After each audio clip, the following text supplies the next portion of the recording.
Hi, I'm Denise Fenzi, and today we're going to do a workshop on precision healing, which is actually one of my favorite topics. So there's 3 uses of pocket hand, and they're really different.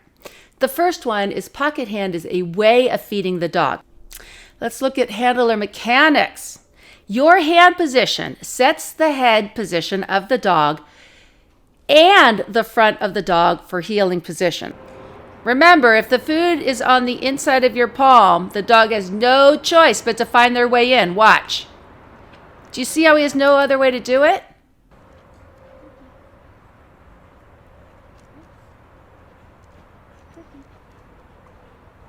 That's exactly what I want it to look like.